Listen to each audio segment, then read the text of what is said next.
بسم اللہ الرحمن الرحیم۔ علم و آخر زماں کو اسلامک ایسکٹالوجی کہا جاتا ہے، یعنی اس سے مراد وہ علم ہے جس میں قرب قیامت سے متعلق نشانیوں کا مطالعہ کیا جاتا ہے۔ دنیا کے اختتام کی علامات سے متعلق سیمیٹک ریلیجنز میں کافی تفصیلات ملتی ہیں، اور اسی لیے اسلام کے علاوہ جب ہم جوڈائزم اور کرسچینٹی کا مطالعہ کرتے ہیں تو معلوم یہ ہوتا ہے کہ عصر حاضر میں لڑی جانے والی بہت سی جنگوں اور ان جنگوں کے مستقبل اور موجودہ حالات کو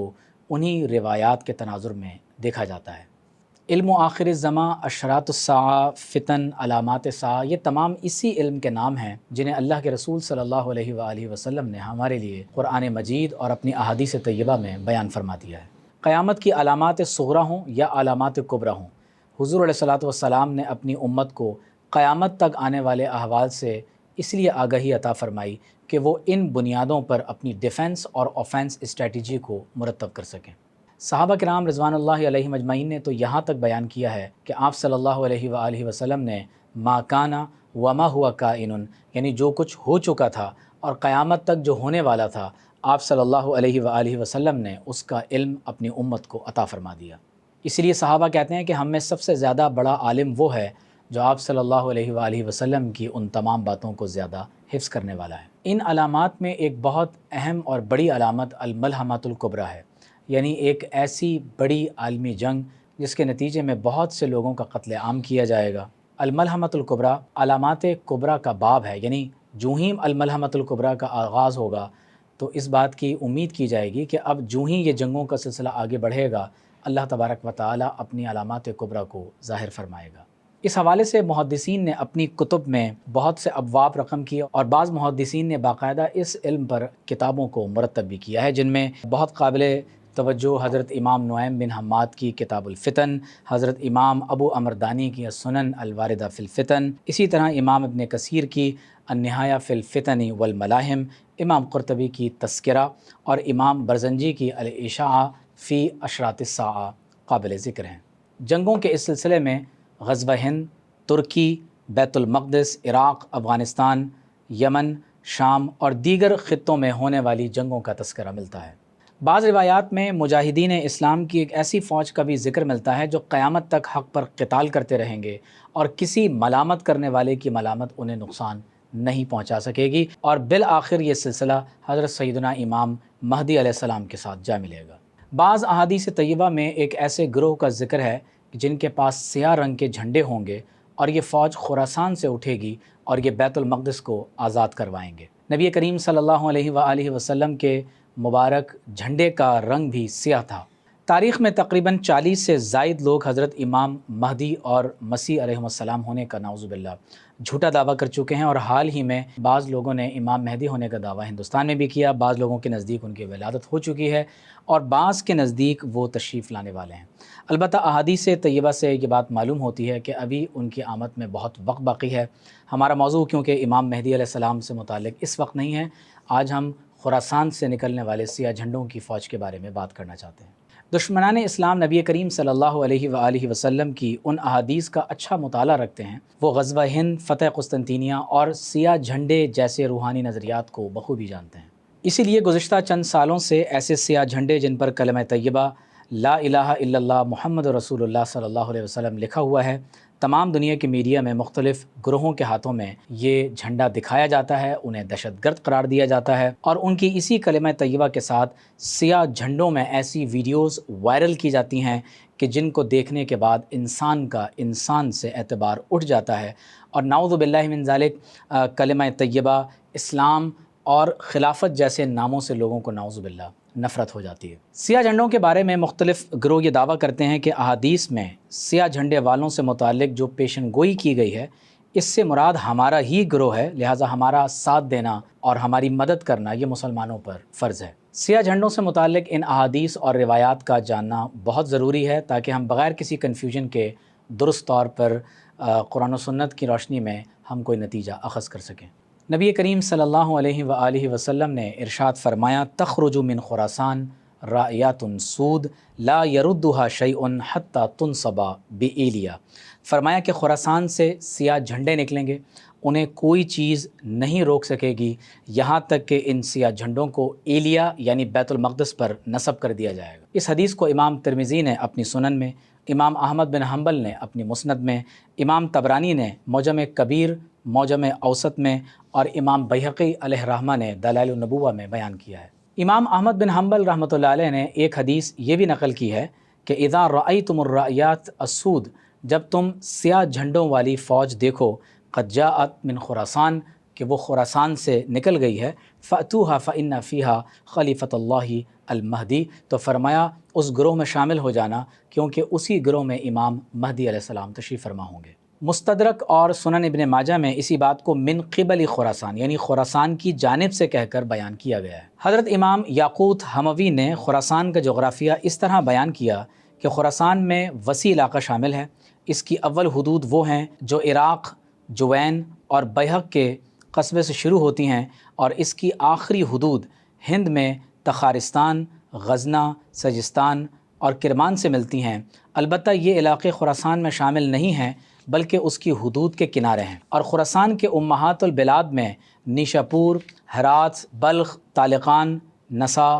اور سرخس شامل ہیں۔ نبی کریم صلی اللہ علیہ وآلہ وسلم کے عہد مبارک میں خراسان ایک معروف مگر دور دراز کا خطہ تھا جو اس وقت بہت بڑی سلطنت ساسانیہ کے مشرقی حصے میں آتا تھا، اور اگرچہ خراسان اس وقت اسلامی خلافت کا حصہ نہیں بنا تھا مگر اس کا جغرافیہ، اسلامی تاریخ اور آپ صلی اللہ علیہ وسلم کے وصال کے بعد فتوحات سے متعلق انتہائی اہمیت رکھتا ہے۔ عہد رسالت مآب صلی اللہ علیہ وآلہ وسلم میں خراسان کے اس خطے میں نیشاپور، طوس، مرو، بلخ، ہرات، بامیان،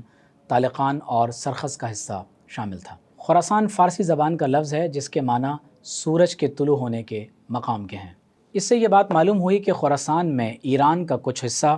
افغانستان کا بڑا حصہ اور کچھ حصہ ترکمانستان کا بھی شامل ہے۔ گویا کہ اگر کہا جائے تو یہ غلط نہیں ہوگا کہ خراسان ہارٹ آف افغانستان ہے۔ امام مہدی علیہ السلام کے دعوے کی طرح سیاہ جھنڈے بھی کئی مرتبہ نکل چکے ہیں، اور امام ابن کثیر رحمۃ اللہ علیہ نے اسی تناظر میں ابو مسلم خراسانی کے سیاہ جھنڈوں کی ان احادیث کی طرف نسبت کی نفی کی ہے۔ اسی طرح بنو عباس بھی مختلف جنگوں میں بلیک فلیگ سے متعلق ڈاکٹرائن کو استعمال کرتے رہے ہیں۔ اس لیے یہ بات ذہن میں رہے کہ احادیث طیبہ میں سیاہ جھنڈوں سے متعلق جن مسلمان فریڈم فائٹرز کا تذکرہ کیا گیا ہے، یہ دراصل بشارت ہے کہ حضرت امام مہدی علیہ السلام کے ساتھ مسلمانوں کا یہ لشکر بالآخر جا ملے گا، اور ان کا قتال کرنا فتنہ، گمراہی، ضلالت یا مسلمانوں کی تکفیر کے لیے یا مسلمانوں کے قتل عام کے لیے نہیں ہوگا، بلکہ وہ دشمنان اسلام کے خلاف لڑتے رہیں گے یہاں تک کہ ان کا یہ حصہ امام مہدی علیہ السلام کے ساتھ جا ملے گا۔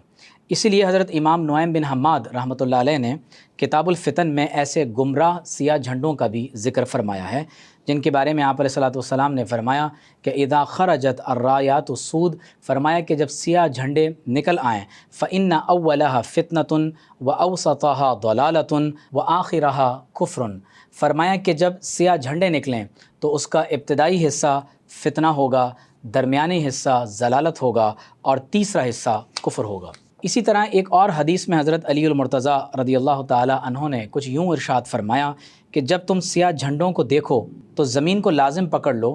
نہ ہی اپنے ہاتھ اور پیروں کو ہلاؤ، یعنی نہ ان کی طرف سفر کرو اور نہ ہی اس فتنے میں خود کو مبتلا کرنے کی کوشش کرو۔ پھر ایک کمزور قوم ظاہر ہوگی، ان کی طرف توجہ نہیں کی جائے گی، ان کے دل لوہے کے ٹکڑوں کی طرح سے ہوں گے، وہ اصحاب الدولہ ہوں گے، اپنے وعدے اور معاہدے کی پاسداری نہیں کریں گے، حق کی طرف بلائیں گے لیکن اہل حق میں سے نہیں ہوں گے، ان کے نام کنیتوں پر ہوں گے، ان کی نسبتیں علاقوں کے نام پر ہوں گی، ان کے بال لمبے لمبے عورتوں کی طرح سے ہوں گے، یہاں تک کہ ان میں اختلاف ہوگا، پھر اللہ تبارک و تعالیٰ جسے چاہے گا اپنی جناب سے حق عطا فرمائے گا۔ اس پوری بحث سے ہم یہ بات واضح کرنا چاہتے ہیں کہ احادیث طیبہ میں